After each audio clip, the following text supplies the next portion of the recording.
Charlamagne Tha God here. What's happening?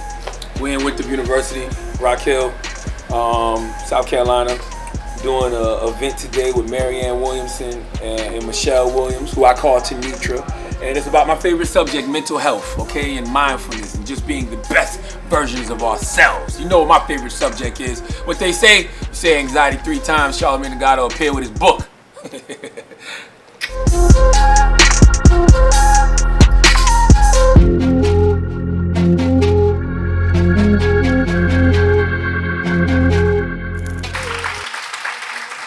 I was in Milwaukee yesterday, and that's what a lot of the kids were concerned about.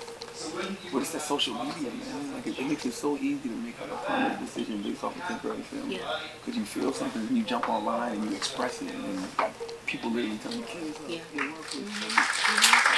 like those affirmations. Can you imagine being a kid and getting all those negative affirmations? Negative affirmations are just like positive.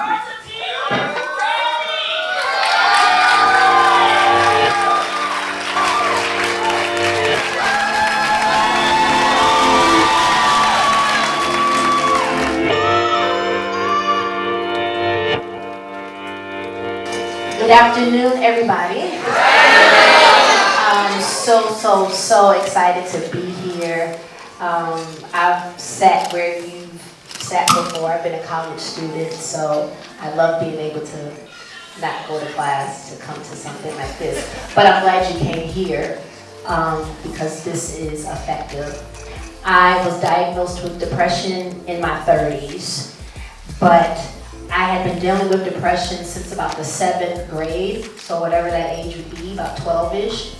I just didn't know what to call it. I thought that it was just growing pains. For us ladies, I thought, oh, it's just hormonal. I'm just about to really be able to have kids. So, you know, you have the periods, you this, so I'm just thinking, oh my gosh, that's what's going on. But it kept coming, it kept going, and even into my time with Destiny's Child, I would have times and episodes like, man, we got a lot of great things going on, but I'm tired, or I'm moody, or just not feeling excited about things. So you take that from about 12 literally to my 30s, and how I developed negative coping mechanisms or skills to deal with depression, and I'm still having to deprogram, you know, that stuff. So my shirt says therapy is cool, so that's what's helping me. And I still love Jesus. Jesus in therapy is amazing. Winthrop, what's happening? I got diagnosed with anxiety in 2010. Throughout my life, I would always have panic attacks. Didn't exactly know what they were. Always thought I was having a heart attack. Always running to the emergency room, getting told the same thing, like, hey, you got an abscess heart, everything is fine. When I got diagnosed in 2010, I was back living at home in Moncks Corner, South Carolina with my mother. And I was like 31 years old, and my daughter was like 1, and my now wife was back living at home with her mother. And I got fired from radio for the 4th time.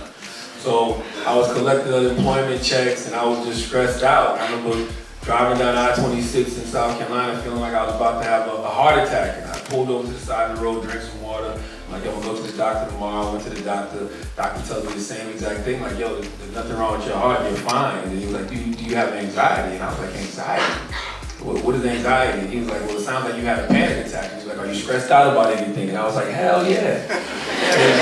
So in my mind, I was like, you know what? All I gotta do is get another gig in radio, and everything will be fine. You know, you think you can always dismiss things based on your position or what you have. And the next gig I got was the Breakfast Club, but you know, 3-4 years later, I'm still dealing with those same symptoms. I'm still having those panic attacks. I still have, you know, those same bouts with depression. So I finally decided to stop flirting with the idea of therapy and actually start going. Because, you know, I like to study real successful people, and when I'm having these conversations, a lot of them tell me that they were going to therapy for various reasons. So I just started to go, and then, you know, when I started going to therapy, it was literally like having a real junky closet. And like you got your clothes and your sneakers all over the place in the closet, and then when you got a therapist, it's like that therapist is helping you to organize the things that's in your closet. So you're packing up all the things that you don't need and getting rid of it, and the things you want to keep, you're organizing nice and neat, and now you got room to bring in new things. And now it's went from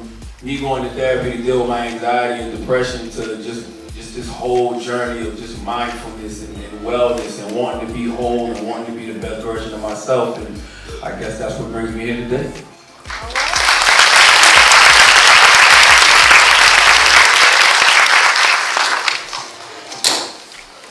My experiences of depression and anxiety are the same as everyone else, and I know both people have spoken. And at this point, most of us have these stories. I think for myself, the important issue is for us to ask why in a society like ours are so many people anxious so much?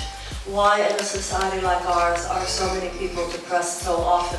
You know, when we talk about just the stressors that everyone is under these days, certainly fueled by social media. I don't care what anybody says, but it's these days, and when is good enough ever good enough? When we're in a constant state of comparison. I was just telling Michelle backstage that we were talking about, the increase in suicide rates amongst, Black teens. And I was saying that, social media makes it so easy to make a permanent decision based off of temporary feelings. Because you may feel a way and you take your problem to social media and you got a bunch of miserable people on there telling you that you should kill yourself. Or telling you that you are worthless. And I think that we don't realize sometimes that negative affirmations work just like positive ones, right? Like you can tell yourself, that you're great and that, you love yourself all day, but then when it's people constantly telling you the opposite, that you can start to buy into that, So what I would tell everybody out there, man, is always remember that your first, last, and best love is self-love. And instead of running to social media to get those likes, look in the mirror and make sure that the one like that matters is the like of yourself. We're bragging about getting internet in the schools. In Europe, they're taking them out of the schools. We don't know what we're doing with the brains of little children, staring at this all the time. So and sometimes it's one of those I gotta put this down. Self-regulation, self-monitoring. We do this, right? Now, how many of us, you already feeling low? So you're just doing this, you're seeing Kelly, Michelle, Beyonce, you're seeing Charlamagne and Marianne on flights and jet skis, and you just ate some ramen noodles. You just caught your boyfriend DMing another girl. So you're low already. This keeps you low. This whole, it's all you doing. You gotta put the phone down, get up and brush your teeth, go out somewhere and be active. When you say what are one of the suggestions, because depression kept me in the bed for weeks. And what got me up was the world didn't stop. This thing kept moving. Folks kept scrolling and posting, you know what I'm saying? So you have to get up, you have to be active. Post what you want when you want. I know I don't know if y'all have a worry, but for public figures, you have to post a certain amount, you have to get certain engagement. Brands, the first thing they do now, how many followers you got? Okay, so you're posting because you want followers. Okay, so now I'm writing a book. So the other thing they wanted to know is, okay, what are your analytics? Not just who's following you, but who's actually engaging. It's like, what? So I don't want to feel like I gotta stay on social media to get this endorsement deal, to do this, or for you out there to get attention, or to show everybody your new crochet. It's very important to note that social media is an illusion, right? Like my man Stephen Furtick, Pastor Stephen Furtick, he always says that, social media is everybody's highlight reel. So they're only showing you the best. And 9 times out of 10, the cars they stand in front of aren't theirs anyway. So as long as you know that, why are you stressing over it? That's true. They're not showing you the process. Yeah. This thing about the morning, also, all the great religious systems emphasize the power of the morning and prayer in the morning. So you wake up in the morning, you take a shower, you brush your teeth, you take a bath because you don't want to take yesterday's dirt on your body with you into the day. Unless you're nasty. But if you wake up in the morning and you don't pray and you don't meditate or you don't do something reflective nurturing yourself something that takes you to your truth and to the love within you, then even if you take the dirt off your body, you're not taking the stress off your mind. I will say this. What you speak actually comes true. We don't realize the power of our words. So someone like me that's depression and anxiety, you can even self-sabotage great things based off of what comes out of your mouth. So if you want doubt, speak doubt. If you want goodness, speak goodness. If you want him to do right, speak that he'll do right. I think that they should have social and emotional learning in the schools, but not even just for students, for the administration, right? Because I saw a video last week of this school resource officer who flipped out on an 11-year-old girl and like was manhandling the 11-year-old girl. So I'm looking at him like, well, what's going on inside your head? What kind of hurt and pain are you dealing with that you're taking out on this young girl? Now, I still think he needs his ass kicked, but I do have some empathy for him. As far as like, I want to know what's going on inside of his mind, because a lot of these adults, they still dealing with their trauma. So how can you help a child that's dealing with hers? And I'm looking at that 11-year-old girl, what if she's already dealing with trauma at home? So now she got to come to this school and get trauma on top of trauma from this school resource officer. So I just see a cycle of trauma that just needs to be broken, man, through adults and the kids. And that's why when we talk about the community wraparound services that are needed, it's not only mental health for the children, but also for their parents. And I'll tell you who else needs to have a lot more mental health services is police. Because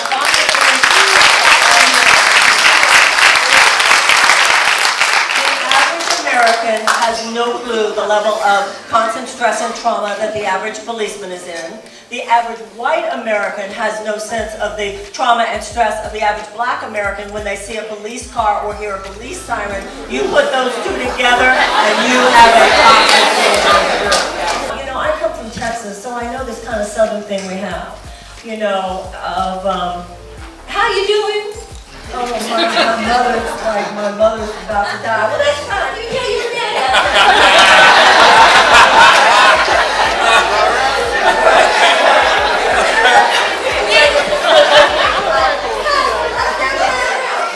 That can be a lot sometimes, though, right? When you ask somebody how they doing, you got to really be prepared for them to tell you. So I think sometimes we ourselves, we're so rushed. It's what I was saying before at the beginning. We're so rushed. It's so complicated. We've forgotten the most important thing sometimes, like, I know she's a single mother. She's got 2 kids. I know that she's going through chemotherapy. I should call her. I should call her and ask, how you doing? Could I go with you to chemo? Could I bring some food over? I think we want to be very careful because we are society that's made it all about ourselves. And I don't care what else you do. If it's all about you, you're not going to be happy. That's a fact. Don't say how are you if you don't mean it. Just say hi or something, yo. Because that person be like, yeah, I'm up there. What you about to get into, man? I feel like, you know, for the first time, probably ever in my life, I feel like I'm truly walking in my purpose, you know? And that within itself is a great feeling. You feel like it. Well, thank you very much. And I just feel like, you know, your steps are guided by a higher power. You know, like Michelle said earlier, like, you know, therapy is great, but I think, you know, God is great too, you know? So I just think the courage and the confidence just comes in wanting to do the work and wanting to be the best version of yourself. But that's just where I'm at with it right now. It's okay to not be okay, but it's not okay to not stay okay because there's too many resources out there to be okay, okay?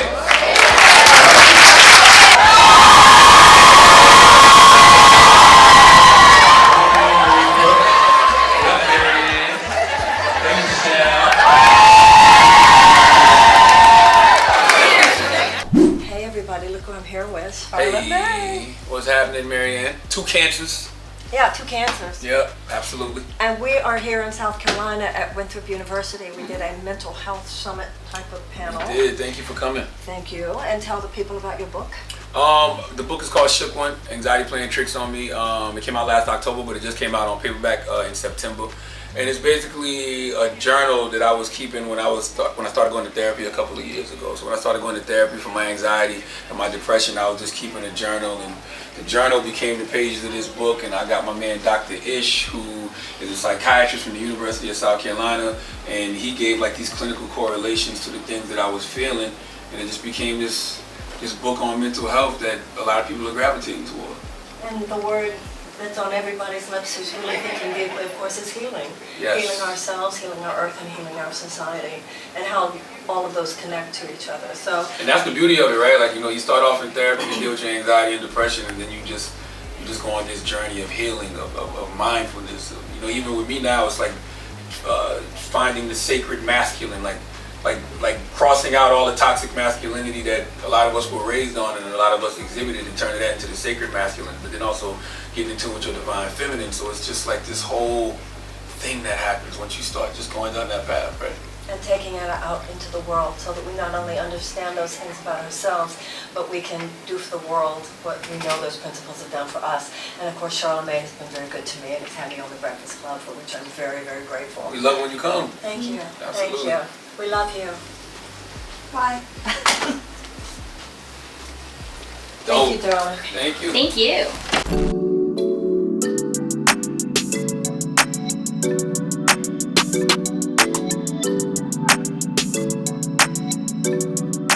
So what does it mean to have the support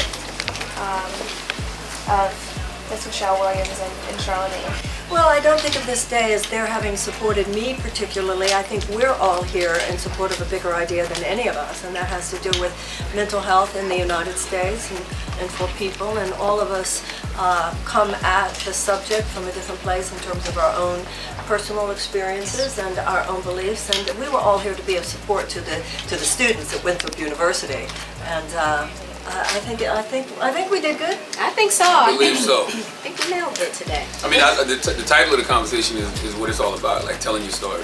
And I feel like the only way to eradicate the stigma of mental health in any community is just for everybody to constantly tell their stories. It's good. What do you hope the students took away from today, going forward? Wow, I hope they took away pretty much everything that was discussed. I think that, we touched on politics and how that could, be affecting someone's mental health. And like Charlamagne was talking about, just telling our story. I really hope that the students got to hear our stories and that how we're still thriving, we're still functioning, and that does not mean that if you do have a mental health issue that defines you and that you can't be successful. So have you guys endorsed Miss Williamson? Oh, he's got. You put both of them on the spot, and I wouldn't Winston as a have done beautiful that. human being. I read her book Healing of America a long time ago. I just think that the message that she delivers, whether she's running for president or not, is a message that needs to be heard, and I think that it's transformative. Thank you, darling. Thank you. We just wrapped at Winthrop University. Another great conversation about investing in your mental wealth. I don't speak about it, I be about it. We in all of these colleges, we spreading the good word. Free event, free food. The kids had a good time, free conversation. God is good, man. Invest in your mental wealth. Salute to Marianne Williamson, salute to Michelle Williams. Appreciate y'all.